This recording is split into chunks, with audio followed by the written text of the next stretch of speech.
Хай, амралтын өдөр. Өчигдөр оройноос хойш Бээжинд бороо ороод байгаа.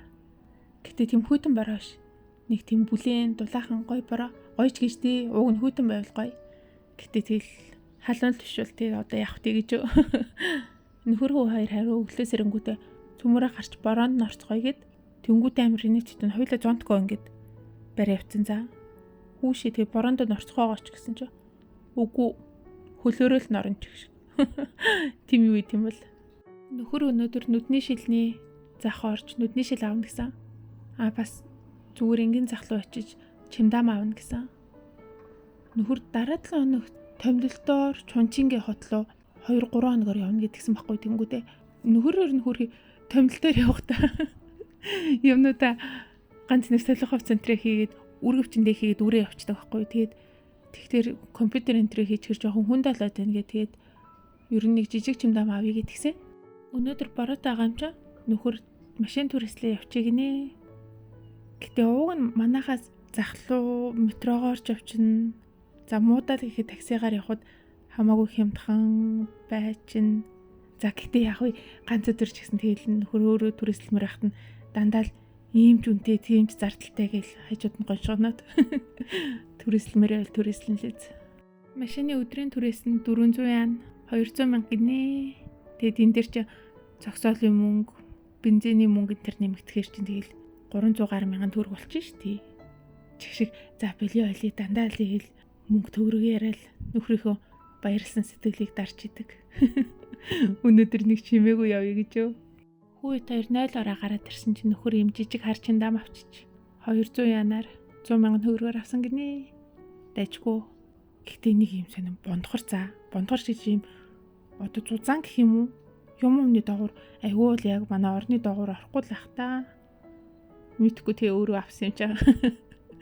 Тавих газар олсон юм бэлгүй. Гэтэ яг томилтоор авч явахад тохиромжтой. Компьютероо хийдэг хамгаалттай тэгээд аягтай ус мусаа тавьчдаг нэг тийм 50 энтертэй юм билэ. За бит 3 нүдний шилний цах дээр ирлээ. Нөхөр шинэ нүдний шил авна гэсэн. Нөхрийн хараа бас жоох юм уу? Хасах 200 орчим. 200 гинэ хасах 2 орчим. Тийм болохоор яалтчгүй нүдний шил зүүх хэрэгтэй байдаг. Тэгээд компьютероос удаан харахаар нүднүүдэд байдаг болохоор компьютерийн хамгаалттай шил зүүх хэрэгтэй гэж тэгжсэн. Тэгээд өмнөх зүүдэг шил нь яасан ч гэлээ гуйн суларсан ч үлээ салах гэдэг ч үлээ мэдгүй. Ямар ч гэсэн шинийг авах шаардлага ялсан гэсэн. Тэгээд би хажууд нь сууж байхдаа хідэн араам ингээд сонирхоо зүүж утсан байхгүй тэгсэн чинь намайг чиний одоогийн шил чинь жоохон хүнд юм биш тий чи шилээ солиоч гэдэг нэг худалдагч нь тэгээдсэн. Би ч уг нь угаасаа өнөөдөр зардлыг гаргаж байгаа болохоор нэм зардал гаргая гэж уг нь бодоогүй юм. Уг шил авах ямар сонирхолгүйсэн тэгсэн чинь нэг араам зүүсэн чинь бас айгүй гайгүй хөнгөө. Гэтэ араамнууд юу н дандаа хөнгөн байдаг за зүгээр ингээд одоо миний хараа чинь нэг талдаа 400 нэг талдаа 5 үгүй нэг талдаа хасах 4 нөгөө талдаа бараг хасах 5 орчим байхгүй юу? Айгүй муу гэсэн үг. Тэгэхээр би ингээд жоох үнэтэй шил авахгүй л хараам болохоор юм зузаан шил тавигдчих гадаг байхгүй. Тэгэд ямар ч хөнгөн араамн дээр хүнд ийм шил суулгах чаар чин тэр чин шил хүндэл болчих штэ. Тийм болохоор миний шил жоохон хүнд идгийн хамран дээр ингээд дараад тэгсэн чинь намайг нөө худалдагч нь тийм арай жоохон үнэтэй нэмэн шил суулгуулад авчаач гэж тэгээдээсэ. Би тэгээд за үнэ яриа гэдгсэн чинь надад амар үнэтэй хэлээд болтгүй. Тэгээд би за заахаа боллоо гэдгсэн чинь нөхөр болохоор үнэ өөрийнхөө нүдний шилийг 150 байна. 75 мянга гэсэн байсан. Тэгсэн чинь надад болохоор нөгөө нэг нэмгэн нүдний шил доторх шилийн нэмгэнээр хийгээд өгчээ. Тэгээд ингээд ер нь хөнгөн шил болно гэж тэгээдсэн байхгүй. Тэгээд тэр шилийг 250 янаас буулгахгүйсэн 130 мянган төгрөг гэсэн үг. Тэгээд бит хоёрын шилийг нийлүүлээд 400 ян 200 мянга тав гэдэг байгаа байхгүй юу.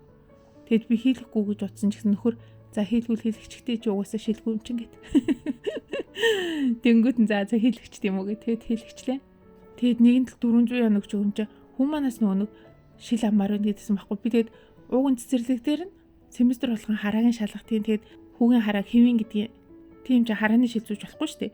Тэгэд би хүүг нарны шил авчих гэдгсэн чи нэг шил сонгоод тэгэд би угаасаа худалдагч нь за бит 2 шил авч байгаа юм чинь над 400 янт чинь 200 мянгад авчи харин хүүд шил бэлгэлчих хийн шилийн бэлгэлчих гэдгсэн чи за тэгөө тэг гэд тэгээд би харин шил хийлгсэн чи миний өмнөх шилнээс хамаагүй юм хөнгөн за яалтчгүй юм хөнгөн гой нэмгэн шил тийм болохоор сэтгэл ханамжтай байгаа. Яг хөө төсөөл өгөх худалдаа авалтаа хийсэн ч гэсэн. За яг тэгэл нэг шил авахаараа дор хаяж тэгэл 2 жил орчим зүүн штий. Сэлгээний нэг шилтэй болж байгаадаа баяртай байна гэж өг. Тэгэхгүй бол одоо ингээл би унтахтаа ч гэж унтахтаа ер нь хажуудлынхаа төмпөчгөн дээр шилээ тавьчихсан. Гэтэ одоо ингээл том өрөөнд маск тавьчаал унтах ч юм уу эсвэл усанд орчоод шилээ зүггүйгээр унтчихаар ингээ босч ирээд шилээ хаан тавьснаа болохгүй. Ядчих шил байхгүй юм чинь тэрийг хайгаад болохгүй ингээд тэмтчээд яваад идэг байхгүй юу? Амар өрөвдөлтэй санагдчихлаа. Тэгээд сэлгээний нэг шилтэй болчихоор ч тэр чинь сэлгээнийхэн шилийг нэг газар тавьчих штэ. Тэгээд ядаж нөгөө шил болохгүй байгаа ч гэсэн тэрийг очиж зүүчээ тэгээд шилтэйгээ хавилалтна гэж юу.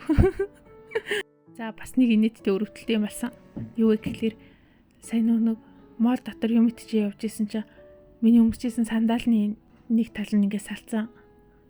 Ер нь би сандал дандаа салгадаг хөгжилтэй төвхтэй гэж юу.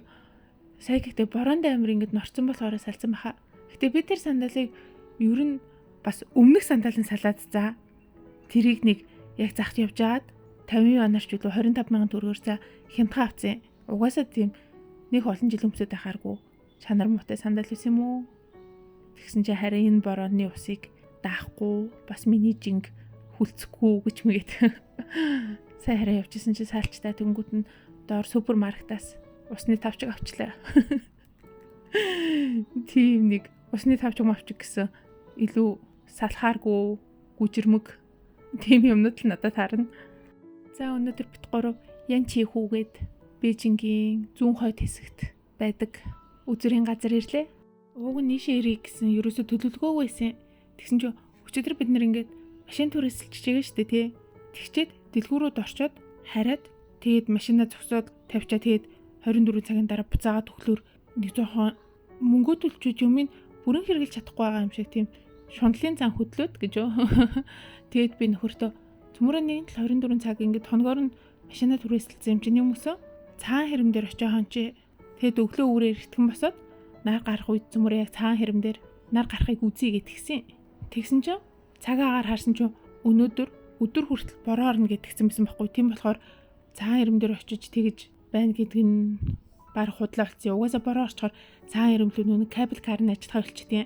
Тийм болохоор гаргахчгүй үз. Тэнгүүд нь цагаан хэрмээ ойролцоо байдаг энэ Янчи хүүгээд энэ нууран дээр ирлээ. Энэ газар Бээжингийн зүүн хойд зүгт байдیں۔ Тэгээ хотын төвөөс бол бараг 60-70 км, манай гэрээс бол 80 км холохгүй юу. Тэгэд бит гурав анх удаа Бээжинд өөр газар одоо буудал захиалж хонж үзлээ. Яалтчгүй тэгэл машин түрээсэн цагтаа тааруулах гэсэн биш. Улам их зардал гаргаал явчлаа.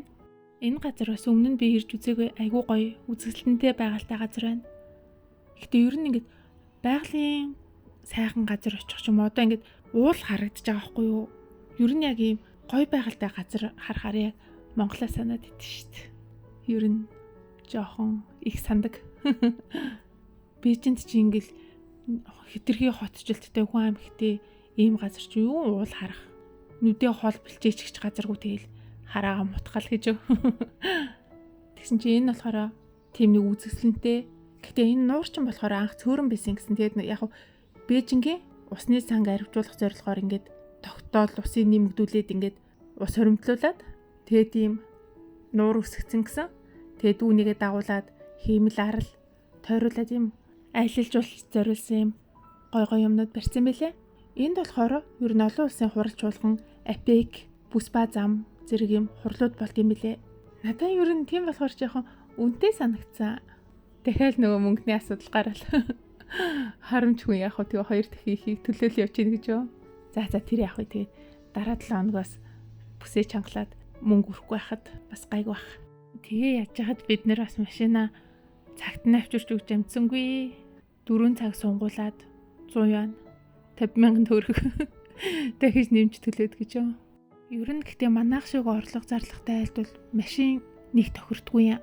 Өмнө нь анх нөхөр эхнийхээ ажил дээр байхад ажлын газараас машин өгчээсэн за тэгжихэд бид нэр тэр машиныг арчлах, бензин хийх, зогсоол, цэвэрлэгээл амар өндөр зардал бид нар санагдаа. Тэгээд нэг хэдэн сар машиныг барьж байгаа тэгээ буцаагаад өгчээсэн шүү дээ ёо.